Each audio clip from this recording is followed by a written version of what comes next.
महाशिवरात्रि का पावन पर्व हर हर महादेव, जय माता आदिशक्ति। यह कथा है उस अनंत करुणा की जिसकी छाव में संसार का हर दीनहीन, हर अभागा, हर वह प्राणी जिसे जगत ने ठुकरा दिया हो, वह भी परम पिता के सिंहद्वार पर जाकर अपनी झोली भर सकता है। यह गाथा है उस अटूट विश्वास की जो टूटे हुए हृदय के कण-कण से निकलकर जब कैलाश के स्वामी तक पहुंचती है तो वे स्वयं अपने आसन से उठकर चल पड़ते हैं। और यह चरित्र है एक ऐसे भक्त का जिसके पास न तो स्वर्ण था, न ही कोई भव्य मंदिर, न ही मंत्रों का उच्चारण, न ही कोई तांत्रिक विधान। उसके पास तो बस एक प्यास थी, एक तड़प थी, एक अकेली चीख थी जो सदियों से उसके सीने में दबी थी, और उस चीख का नाम था महादेव। उस नगर के बिल्कुल छोर पर, जहाँ से सारी सभ्यता समाप्त हो जाती है और वीरान शुरू होता है, वहाँ एक छोटी सी टूटी फूटी कुटिया थी। नहीं, कुटिया भी नहीं, बस ईंटों के कुछ ढेर और उन पर टिकी एक पुरानी फटी हुई चादर जो न धूप रोक पाती, न बारिश, न शीतलहर। और इस टूटे आशियाने में रहता था एक मनुष्य जिसका नाम था मानव। हाँ, बस मानव। कोई गोत्र नहीं, कोई जाति नहीं, कोई पहचान नहीं। उसके माता पिता कौन थे, वह कहाँ से आया, कौन जाने। नगर के लोग कहते थे कि वह किसी महामारी में अनाथ हुआ था। किसी ने कहा कि वह जन्म से ही अपशकुनी है, इसलिए उसके अपनों ने ही उसे छोड़ दिया। पर सत्य यह था कि मानव ने कभी किसी से अपना दर्द बयां नहीं किया। वह चुप रहता, बस चुप रहता, जैसे उसकी चुप्पी ही उसकी सबसे बड़ी पूजा हो, जैसे उसकी पीड़ा ही उसका सबसे बड़ा व्रत हो। उस नगर में एक शिवालय था, बहुत पुराना, विशाल, जिसके शिखर पर सोने का कलश चमकता था और मंदिर के आंगन में संगमरमर की चिकनी चौखटें थीं। वहाँ प्रतिदिन सैकड़ों भक्त आते, घंटे घड़ियाल बजते, मंत्रोच्चार गूंजते, और मानव उस मंदिर के ठीक सामने सड़क के उस पार एक पुराने पीपल के नीचे बैठ जाता। वह कभी अंदर नहीं जाता, क्योंकि उसे पता था उसके फटे वस्त्र, उसकी मैली हुई त्वचा, उसका क्षीण शरीर वहाँ के पुजारियों की दृष्टि में अपवित्र था। एक बार बाल्यकाल में वह बिना समझे मंदिर के द्वार पर चला गया था। एक पुजारी ने उसे देखते ही झटका दिया और कहा था, अरे तुझे इतना भी ज्ञान नहीं कि तू कहाँ खड़ा है, तेरी परछाई भी शिवलिंग पर पड़ जाएगी, दूर हट अभागे। वह दिन मानव के मन पर ऐसे छप गया जैसे गीली मिट्टी पर अंगूठा। वह फिर कभी मंदिर के अंदर नहीं गया, पर वह रोज आता, पीपल के नीचे खड़ा रहता, हाथ जोड़े, सिर झुकाए, और अपने महादेव से दूर से ही बातें करता। वह कहता, हे नाथ, मैं तेरे द्वार पर नहीं आ सकता, क्योंकि वहाँ तेरे सबसे प्रिय भक्त हैं, और मैं तो बस एक कीड़ा हूँ, एक पत्थर हूँ, एक धूल का कण हूँ। पर हे प्रभु, तू तो कण कण में व्याप्त है, तू तो इस पीपल की हर पत्ती में है, तू तो इस धूल के हर कण में है। तो क्या तू मेरे इस टूटे हृदय में भी है? क्या तू इस अपवित्र देह में भी है? हे महादेव, उत्तर दे, बस एक बार उत्तर दे दे कि मैं भी तेरा हूँ। समय बीता, मानव अब युवा था, पर उसका यौवन सूख गया था। जैसे बिना जल का वृक्ष, उसके शरीर की हड्डियां गिनी जा सकती थीं, आंखें धंसी हुई थीं, पर उन आंखों में एक चमक थी, एक अद्भुत तेज था। वह तेज किसी स्वर्ण या वस्त्र से नहीं आता था, वह तेज तो उसके अंदर बैठे उस अटूट विश्वास का था जिसे कोई भूख नहीं मिटा सकती, कोई अपमान नहीं चुरा सकता। वह रोज सुबह उठता, नदी के किनारे जाता, वहाँ से वह मिट्टी लाता। नहीं, वह मिट्टी से शिवलिंग नहीं बना सकता था, क्योंकि उसे लगता था कि वह अयोग्य है। वह तो बस उस मिट्टी को अपने माथे से लगाता, उसे अपने सीने से चिपटा लेता और फुसफुसाता, हे मृत्युंजय, यह मिट्टी भी तेरी ही है, यह देह भी तेरी ही है, मैं तुझे क्या अर्पित करूं? मेरे पास तो कुछ है ही नहीं, न फूल, न जल, न बेलपत्र, मेरे पास तो बस मेरी यह सांस है, और यह सांस भी तूने ही दी है, तो मैं तुझे तेरा ही दिया हुआ कैसे अर्पित कर दूं? महाशिवरात्रि की वह अमावस्या की काली, गहरी, निस्तब्ध रात थी। चारों ओर अंधेरा था, पर नगर के मंदिरों में दीपों की रोशनी से ऐसा प्रतीत होता था मानो धरती ने आकाश के तारे निगल लिए हों और उन्हें अपने आंगन में सजा लिया हो। घंटियों का नाद, मंत्रों का गूंज, भक्तों की भीड़, हर ओर उल्लास था, हर ओर आनंद था, हर ओर शिवमयता थी। पर मानव की कुटिया में अंधेरा था। वहाँ न दीप था, न धूप, न कोई श्रृंगार। मानव उस रात भूखा था, बहुत भूखा। 3 दिन से उसके पेट में अन्न का एक कण भी नहीं गया था। उसने सोचा, आज महाशिवरात्रि है, शायद आज कोई दयालु प्राणी उसे देख ले, शायद आज मंदिर के बाहर बंटने वाले प्रसाद का एक टुकड़ा उसे भी मिल जाए। वह उठा, उसके पैर कांप रहे थे, आँखों के सामने अंधेरा छा रहा था, पर उसने हिम्मत की। वह धीरे धीरे एक एक कदम रखते हुए उस भव्य शिवालय की ओर चल पड़ा, जहाँ से उसे वर्षों पहले भगा दिया गया था। वह मंदिर के पिछवाड़े अंधेरे में एक कोने में जा खड़ा हुआ। वहाँ से शिवलिंग स्पष्ट नहीं दिखता था, बस घंटियों की आवाज और मंत्रों की गूंज सुनाई देती थी।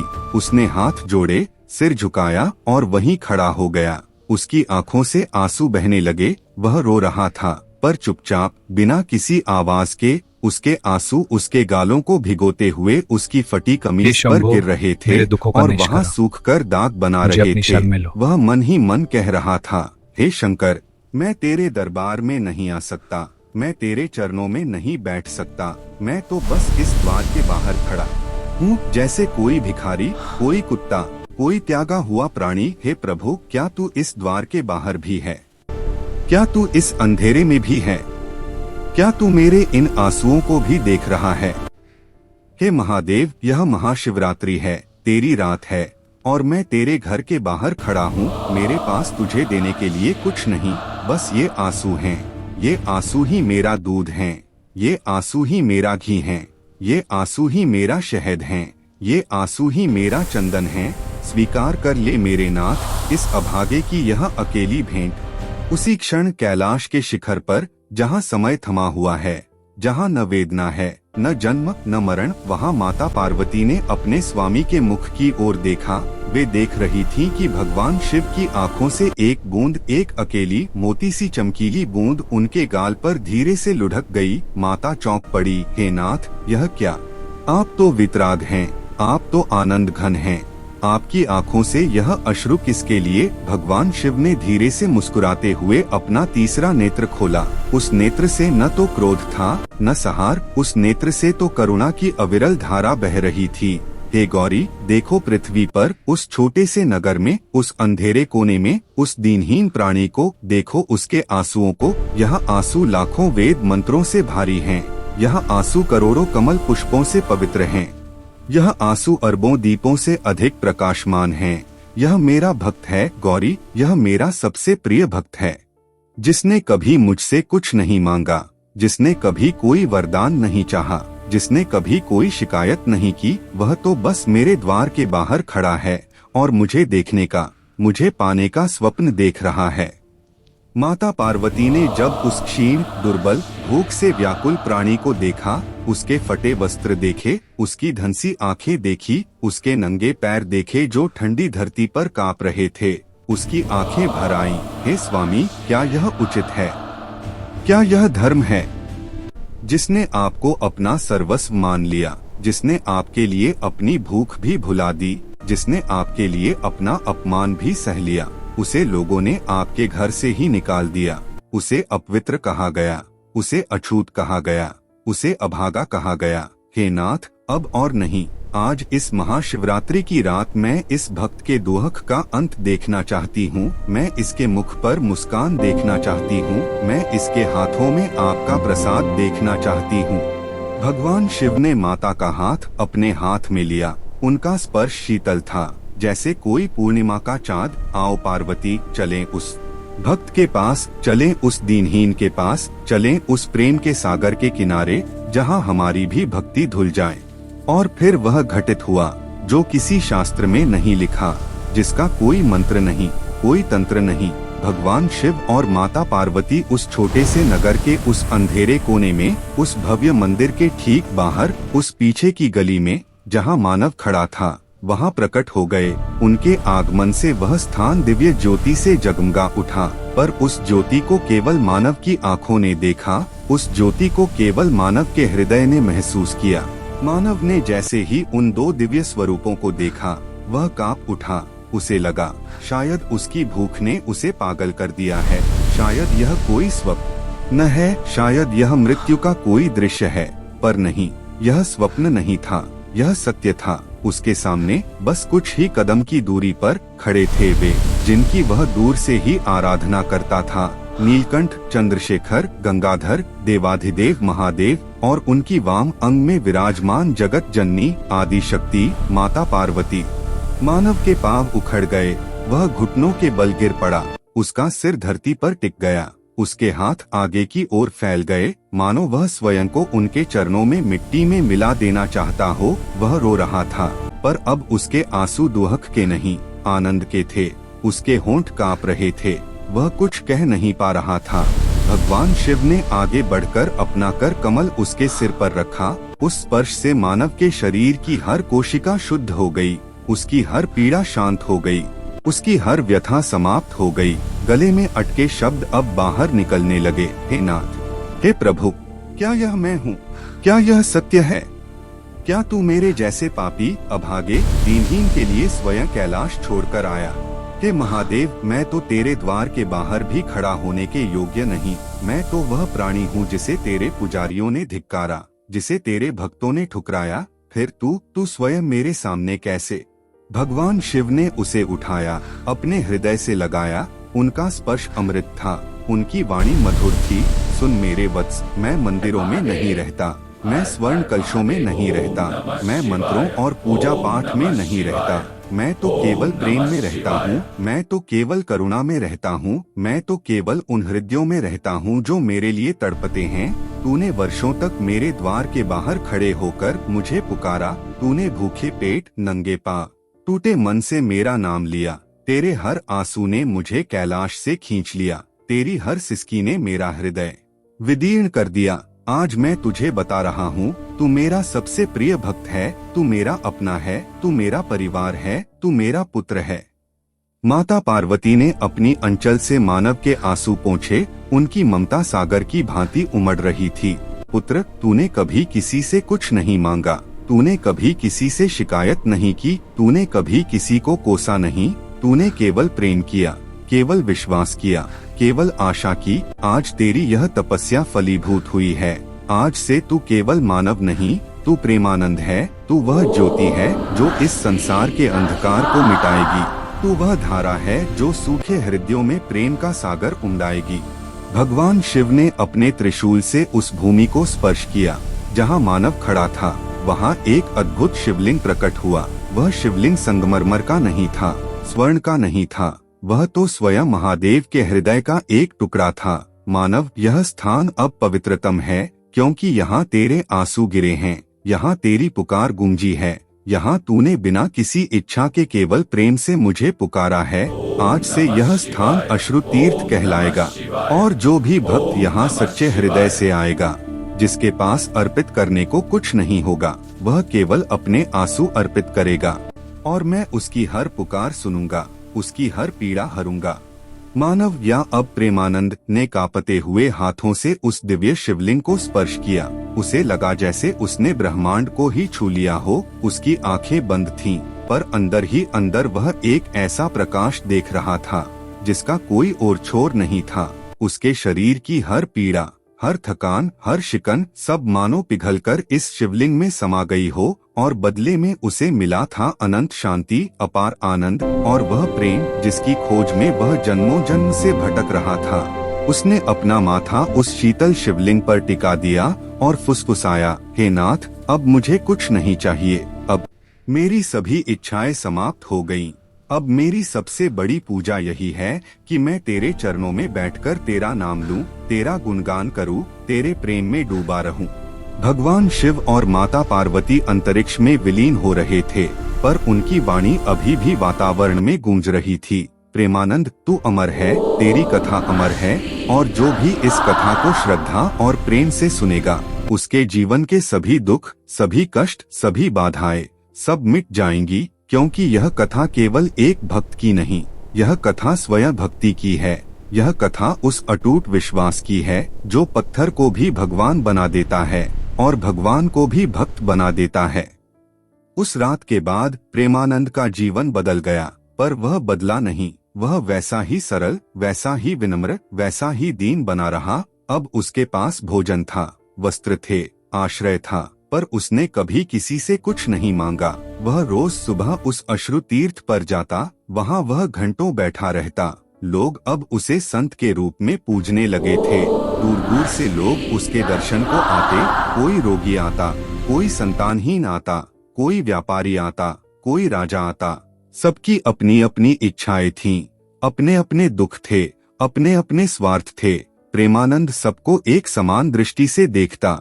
वह किसी को कोई वरदान नहीं देता, वह तो बस उनसे कहता, तुम्हारे पास जो कुछ भी है वही पर्याप्त है। तुम्हारा टूटा हुआ मन ही सबसे बड़ा बेलपत्र है। तुम्हारे सच्चे आंसू ही सबसे पवित्र जल हैं। बस अपने महादेव को अपने हृदय से पुकारो, वे स्वयं चलकर तुम्हारे पास आएंगे। एक दिन उस नगर का वही मुखिया जिसने कभी मानव को अपने द्वार से लाठी मारकर भगाया था, वह स्वयं प्रेमानंद के पास आया। वह अब वृद्ध हो चुका था। उसके पुत्र धन दौलत के झगड़े में मारे गए थे। उसकी पत्नी चल बसी थी। वह अकेला, दीनहीन, टूटा हुआ प्रेमानंद के चरणों में गिर पड़ा। उसकी आंखों से आंसू बह रहे थे। महात्मा, मुझे क्षमा कर दो। मैंने तुम्हारे साथ वह किया जो किसी मनुष्य को किसी मनुष्य के साथ नहीं करना चाहिए। मैंने तुम्हें भूखा देखा पर रोटी नहीं दी। मैंने तुम्हें प्यासा देखा पर जल नहीं दिया। मैंने तुम्हें नंगा देखा पर वस्त्र नहीं दिया। और आज मैं स्वयं उसी दशा में हूँ। मुझे बता, क्या मेरे लिए भी कोई आशा है? क्या मेरे पाप भी क्षमा हो सकते हैं? क्या महादेव मुझ जैसे क्रूर, स्वार्थी, अहंकारी प्राणी को भी अपना सकते हैं? प्रेमानंद ने उस वृद्ध मुखिया को अपने हृदय से लगा लिया। उसकी आंखों में कोई द्वेष नहीं था, कोई क्रोध नहीं था, कोई बदले की भावना नहीं थी। उसकी आंखों में तो केवल वही करुणा थी जो उसने स्वयं भगवान शिव से सीखी थी। हे पिता, महादेव कभी किसी से द्वेष नहीं करते, वे तो केवल प्रेम करते हैं। तुमने मेरे साथ जो किया वह तुम्हारी अज्ञानता थी, वह तुम्हारे अहंकार का प्रभाव था, पर आज तुम स्वयं को पहचान गए। आज तुम अपनी गलती स्वीकार कर रहे हो। आज तुम सच्चे हृदय से पश्चाताप कर रहे हो। यही सबसे बड़ा प्रायश्चित है, यही सबसे बड़ा तप है। जाओ, इसी क्षण उस शिवालय में जाओ जहाँ से तुमने मुझे भगाया था। वहाँ जाकर अपने महादेव से कहो, हे शंभु, मैं अंधा था, मैंने तेरे ही एक रूप को अपमानित किया, मुझे क्षमा कर दे। और देखो, वे तुम्हें अवश्य क्षमा करेंगे। वह वृद्ध मुखिया उठा। उसकी आंखों में अब एक नई चमक थी। वह उसी भव्य शिवालय की ओर चल पड़ा जहाँ उसने जीवन भर पूजा अर्चना की थी। पर आज पहली बार उसके मन में अहंकार नहीं था।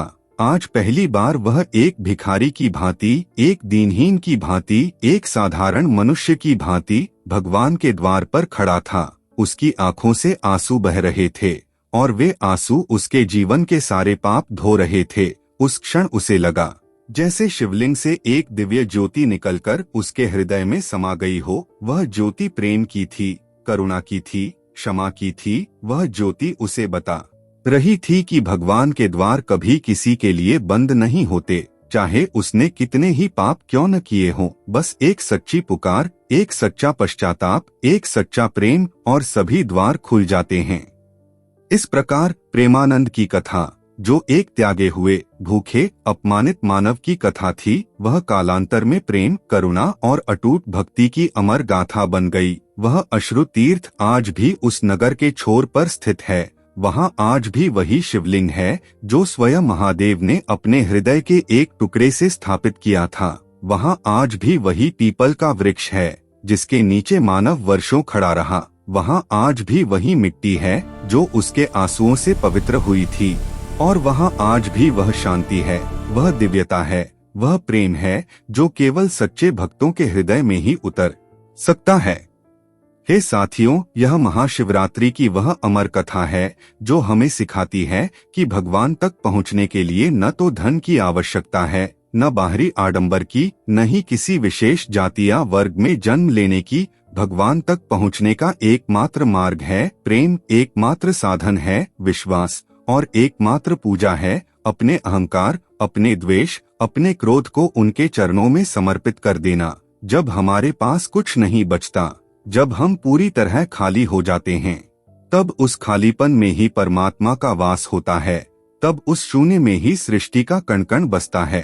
तब उस मौन में ही अनंत नाद गूंजता है, हर हर महादेव। जय मां पार्वती।